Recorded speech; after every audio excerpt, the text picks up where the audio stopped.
গ্রাম বাংলার ঐতিহ্যবাহী পিঠাগুলির মধ্যে চিটা রুটি খুবই জনপ্রিয়। আর এই চিটা রুটি বিভিন্নভাবে পরিবেশন করা যায়।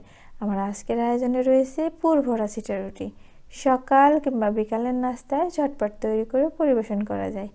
এছাড়া মেহমান আসলেও তৈরি করে নিতে পারেন দারুণ সুস্বাদু এই পিঠাটি। তাহলে বেশ চলুন দেখে নেওয়া যাক। আমি এখানে 2 কাপ আতপ চালের গুঁড়া নিয়ে নিচ্ছি, সাথে দিয়ে দিচ্ছি হাফ কাপ ময়দা। আর এই আতপ চালের গুঁড়াগুলোকে একটা পরিষ্কার পাতলা কাপড়ে চেলে নিতে হবে, যাতে এখানে কোনো সুজি না থাকে। স্বাদ মতো লবণ দিয়ে দিচ্ছি। এখন এখানে পানি দিয়ে দিচ্ছি। টোটাল আমার এখানে 3 কাপ পানি লাগবে, তো পানিটা আমি অল্প অল্প করে দেব আর এভাবে করে মিশিয়ে নেব।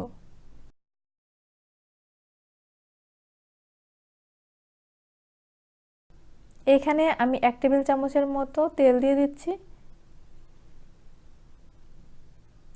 তেলটা দিলে আমরা যখন পিঠাগুলো তৈরি করব তখন প্যানে আর বারবার তেলটা দেওয়া লাগবে না।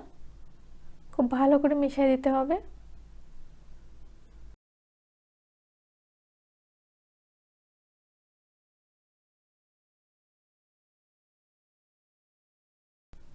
এই যে আমার এটা কেমন পাতলা হয়েছে আমি আপনাদের একটু দেখাই দিচ্ছি। এই যে এরকম হবে। চিটা রুটিটা যত পাতলা করে তৈরি করা যায় ততই কিন্তু ভালো হয়। অন্য একটা প্যানে আমি 1 টেবিল চামচ ঘি দিয়ে দিচ্ছি। এখানে দিয়ে দিচ্ছি কয়েকটা এলাচ আর দারুচিনি।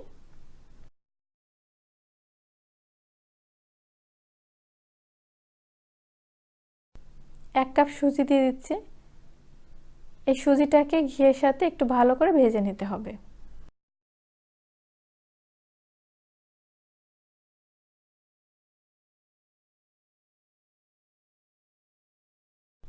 লবণ দিয়ে দিচ্ছি সামান্য একটু।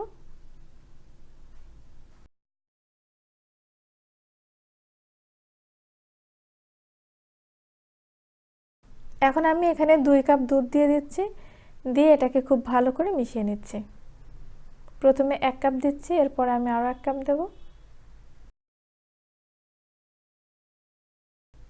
3 টেবিল চামচ দিয়ে দিচ্ছি চিনি। এখন খুব ভালো করে মিশিয়ে দিতে হবে। চুলার আঁচটা একেবারে লোতে দিতে হবে, দিয়ে আস্তে আস্তে মেশাতে হবে। এখন এখানে 2 টেবিল চামচ দিয়ে দিচ্ছি গুঁড়া দুধ। খুব ভালো করে মিশিয়ে নিচ্ছি, নিয়ে এটাকে নামিয়ে এক সাইডে রেখে দিচ্ছি। এটা অনেক বেশি ঘন করা যাবে না, এরকম অবস্থায় নামিয়ে নিতে হবে। অন্য একটা প্যানে আমি কিছুটা তেল দিয়ে দিচ্ছি। তেলটাকে এইভাবে করে একটা টিস্যু দিয়ে একটু ছড়িয়ে দিতে হবে। এখন যে ব্যাটারটা তৈরি করে রেখেছিলাম সেখান থেকে হাত দিয়ে এইভাবে করে পাতলা করে দিয়ে চিটা রুটিগুলোকে তৈরি করে নিতে হবে। আস্তে আস্তে দিতে হবে, আর উপরটা যখন হয়ে আসবে তখন এর উপরে পুরটা দিয়ে দিতে হবে। একটা পিঠা হতে খুব কম সময়ই লাগে।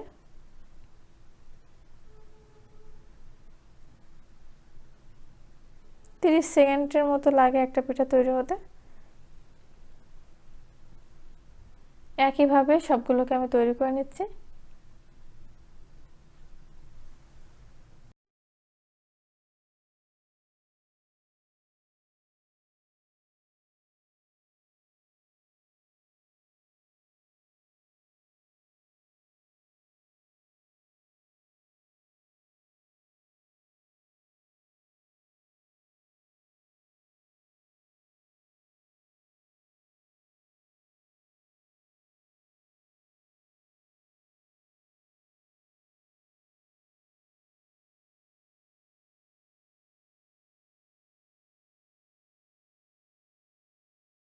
পিঠাগুলোকে একটু কালার করে তারপরেও কিন্তু তৈরি করে নেওয়া যাবে।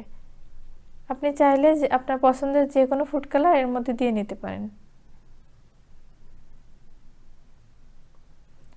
ময়দা দেওয়ার কারণে কিন্তু পিঠাগুলো কিন্তু এভাবে ভাঁজ করতে অনেক সুবিধা হচ্ছে।